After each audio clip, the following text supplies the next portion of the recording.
অর্থহীন বা অবস্থাটা খারাপ। আমি যেটা বলতে চাই আমাদের আগে বিতর্ক না করে আপনি কি মনে করেন? আমি যেটা মনে করি যে 80 দশক পলিটিক্যাল এবং ইকোনমিক ডিসকার্সে পড়ে গেলাম ঝগড়াঝাটি শুরু করে। আমি একটু বলি যে তার আপনার সঙ্গে বরং আমি একমত যে 80 দশক পর্যন্ত আমাদের পলিটিক্যাল এবং ইকোনমিক ডিসকার্সে ডিস্ট্রিবিউটেড জাস্টিস নামের কথা ছিল। সামাজিক সুযোগ সুবিধা ন্যায়সঙ্গত বন্টনের একটা দাবি কিন্তু পলিটিক্যাল পার্টির ম্যানিফেস্টোর থাক, তারপরে কিন্তু আমরা দেখি না। এক ধরনের কর্পোরেট কালচার, এক ধরনের ভোগবাদিতা, ওয়ার্ল্ড ব্যাংক, এই সমস্ত জায়গার মধ্যে কিন্তু বরং আমরা ঘুরপাক খাচ্ছি। এবং আমি দেখেছি ওই সোশিও ইকোনমিক বেনিফিটে যে সামাজিক বন্টন হতে পারে সেই শব্দটা কোনো পলিটিক্যাল পার্টি বলে না, সিভিল সোসাইটির লোকরা আবার বলছে না। তবে যেটা করতে হবে, আমি যে আগে অনেকগুলো সমস্যার কথা বলেছি, এই সমাধানগুলো কে করবে? সেই সমাধানগুলো রাজনীতিবিদদের করতে হবে। এবং তার জন্য যেটা প্রধান গুরুত্বপূর্ণ আমি মনে করি, দলের ভিতরে অভ্যন্তরীণ গণতন্ত্রের চর্চা তৈরি করতে হবে এবং জনপ্রতিনিধিত্বের মানকে আমাদের বাড়াতে হবে। এখানেও চাপিয়ে দেওয়ার কথা, এই যে চাপিয়ে দেওয়ার কথা আমরা গত এক বছর ধরে অনেকবার শুনেছি, তাতে কিছু একটা ফলপ্রসূ কিছু হয়েছে হচ্ছে? বললাম যে দলের ভিতর থেকে একজন অভ্যন্তরীণ গণতন্ত্রের চর্চাটি তৈরি করতে হবে। করবেন, হচ্ছে না তো, যেরকম নির্বাচন আমি যেটা জানতে চাইছি যে হচ্ছে তো না, চাপিয়ে দিয়েও হচ্ছে না, বলেও সেটা আমাদেরকে বলতে হবে, বলতে হবে, মিডিয়া থেকে বলতে হবে, সমস্ত জায়গা থেকে বলতে হবে। কারণ আমি একটু উদাহরণ চাই। না হওয়া পর্যন্ত আপনি বললেন 80 দশক পর্যন্ত জানি কি একটা কথা বললেন, আমি আসলে ঠিক এটা মানে বলতে পারবো না যে ও 80 দশক পর্যন্ত ওইটা ছিল। 80 দশকটা হচ্ছে এরকম একটা সময় যেখানে একটি উর্দি পড়া লোক ক্ষমতায় থাকা অবস্থায় দেশের প্রধান কবি ওর কাগজে জয়েন করে। দেশের একটা বিচারক, প্রধান বিচারপতি, যারে আমরা বলি হচ্ছে দেশের সমস্ত, যেটাকে বলা হচ্ছে দেশের সমস্ত যিনি গার্জিয়ান, তিনি বলেন যে উনি যা করছেন সবকিছু ঠিক করছেন। দেশের একজন সবচেয়ে মেধাবী শিক্ষক, যিনি একটি প্রতিষ্ঠান আলাদা করে তুলে ধরেছেন ঢাকা বিশ্ববিদ্যালয়ে, তিনি কিন্তু বলা হতো পলিটিক্যাল এবং ইকোনমিক ডিসকার্সে আলোচনাটা থাকতো, এরপর থেকে সেই আলোচনাটাও নাই, সবাই আমরা মেনে নিয়েছি এবং মনে নিয়েছি।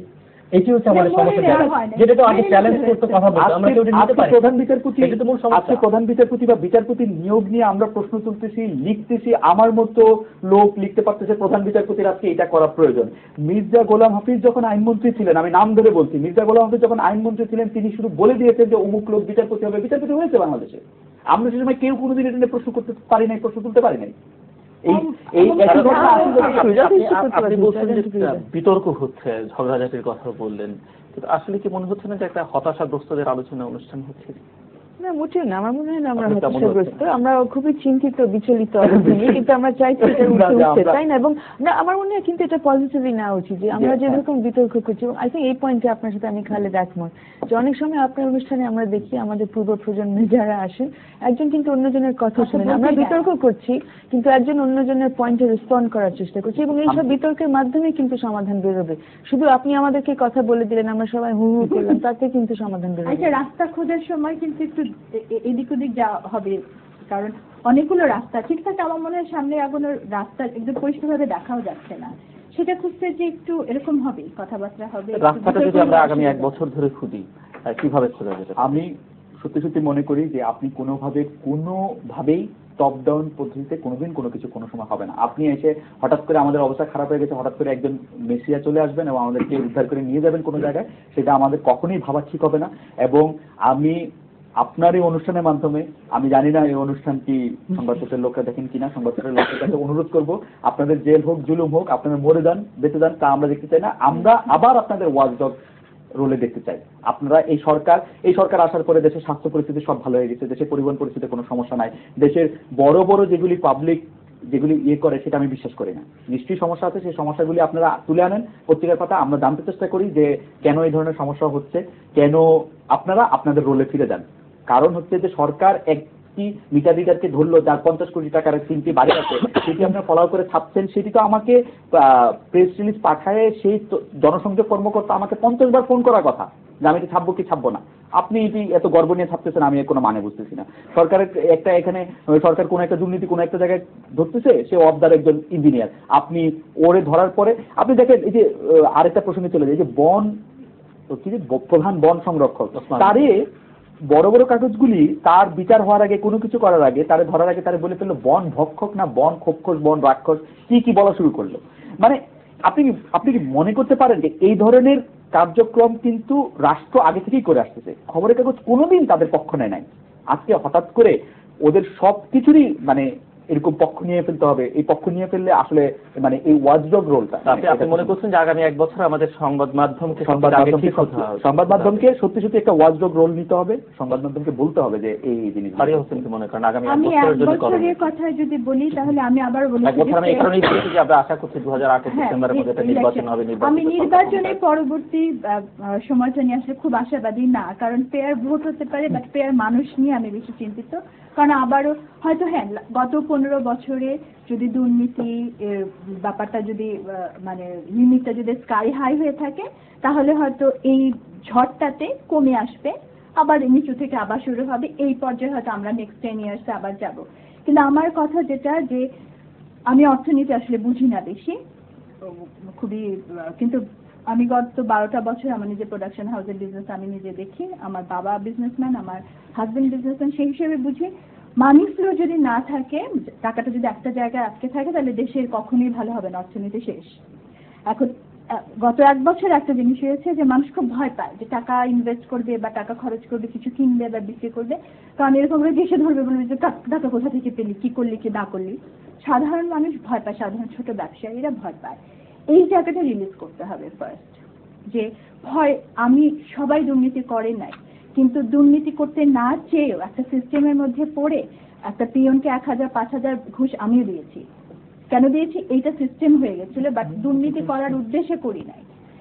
এখন এই জায়গাটা রিলিজ করে দিতে হবে যে সাধারণ মানুষ যাতে টাকা ইনভেস্ট করতে পারে, সাধারণ ব্যবসায়ীরা এলসি খুলতে ভয় না পায়, একটা মানুষ 10 লাখ টাকা হয়তো অনেকদিনের জমিতে একটা ফ্ল্যাট কিনতে ভয় না পায়, আমি বাইরে থেকে টাকা পাঠিয়ে ফ্ল্যাট কিনেছি, সেখানে সে হয়রানি যাতে না করা হয়, এই জায়গাটা। আরেকটা হলো এই যে দ্রব্যমূল্য, এটা যদি ঠিক না করতে পারে তাহলে এই ভোট টোট নিয়ে আসলে আরো পরে ব্যাপার হওয়া উচিত, এই জায়গাটা খুব টাইট করা উচিত। কারণ সাধারণ মানুষ আসলে মাথা ঘামায় না, আমার পেটে ভাত নাই, আমি রুটি খেতে পারছি না, ভাত খেতে পারছি না, কে আসবে, মন্ত্রী হবে, দুর্নীতি কোথায় কি হবে, সেক্রেটারি, এগুলো অনেক পরের ব্যাপার। সেটা হচ্ছে একটা বাস্তববাদী আমাদের হতে হবে এই কারণে যে রাজনীতিতে কিন্তু পারফেকশন বলে কিছু নেই, পৃথিবীর কোনো রাজনীতিতে নেই, আমাদেরকে খুঁজতে হবে লেস ইমপারফেক্ট, সবচেয়ে কম খারাপকে আমাদের বাঁচতে হবে। সেই কম খারাপ রাজনীতিবিদরা দ্রুত পেতে পারে কিভাবে? আমি যেটা মনে করি রাজনীতিবিদদের এক ধরনের ধাক্কা হয়েছে, সেখান থেকে তারা যদি একটু সদয় হয়ে দলের ভিতরে যদি একটা অভ্যন্তরীণ গণতন্ত্রের চর্চা করেন, তাদের গঠনতন্ত্রটা পরিবর্তন করেন, যে কেউ চাইলেই যেন পদ না বসাতে পারে, এবং ভেতর থেকে যে গণতন্ত্রের চর্চা যদি তৈরি হয় তাহলেই কেবল জনপ্রতিনিধিত্বের মান বাড়বে, এবং এই মানটি বাড়লে আমি মনে করি যে আগামী কয়েক বছরের মধ্যে একটু লেস ইমপারফেক্ট অবস্থায় আমরা যেতে পারবো। আমি আগামী 1 বছরের করণীয় কি, সেটি সরকারের জন্য হোক, রাজনৈতিক দলগুলোর জন্য হোক, আপনারা যারা এখানে গোছাচ্ছেন তাদের জন্য হোক। তারাপা বলা শেষ করলে আমি 30 সেকেন্ডে একটু গ্রেট সময় চাই শেষ করলে। আমি আসলে অত জ্ঞানী না যে সবার জন্য আমি দিক নির্দেশনা দিয়ে দেবো, কিন্তু আমার মনে হয় যে রুবায়েতের কথাটা ঠিক, যে আমরা আসলে ওরকম পারফেক্ট কোনো জগতে বাস করছি না এবং আইডিয়াল কোনো কিছু আমরা চাইতে পারি না। আমার মনে হয় অল্প কিছু জিনিস আমরা চাইতে পারি যে এই বছরের মধ্যে অবশ্যই যেন হয়। নির্বাচনের ব্যাপারে আমরা সবাই একমত, নির্বাচন অবশ্যই হওয়া উচিত, এবং এমন একটা নির্বাচন হওয়া উচিত যেখানে স্বতন্ত্রভাবে সেখানে অনেকে অংশগ্রহণ করতে পারবে, ঠিক করে দেওয়া হবে না যে কে যাবে কে যেতে পারবে না। কিন্তু আমার কাছে মনে হচ্ছে যে একটা খুব বড় ব্যাপার আছে, যেহেতু এই গত 1 বছর শুরু হয়েছিল জবাবদিহিতার কথা বলে, দুর্নীতির জন্য জবাবদিহিতার কথা বলে, আর মনে হয় এই বছরটা শেষ হওয়ার আগে 2-1টা বিচার প্রক্রিয়া সম্পন্ন করা উচিত ন্যায় বিচারের মাধ্যমে। এটা এখন খুবই কঠিন অবস্থায় আপনার দাঁড়িয়ে আছে, যেটা আদৌ সম্ভব কিনা এই পর্যায়ে। তারপরে আমার মনে হয় আমাদের দেখা উচিত যে আসলে দুর্নীতির বিচার ন্যায় বিচারের মাধ্যমে সম্ভব। দ্বিতীয়ত আমার মনে হয় যে মানবাধিকার লঙ্ঘন যেগুলো আগে হয়ে আসছে 36 বছর ধরে আমরা দেখছি যে একটা দায় মুক্তির ইতিহাসের মধ্যে আসলে আমরা বাস করেছি, সেটার ব্যাপারে একটুখানি পরিবর্তন। এই সরকারের আমলে যে সবচেয়ে গুরুতর মানবাধিকার লঙ্ঘনগুলো হয়েছে সেই ব্যাপারে যদি আমরা দেখি যে তদন্ত করা অন্তত চেষ্টা করা হয়, বিচার প্রক্রিয়া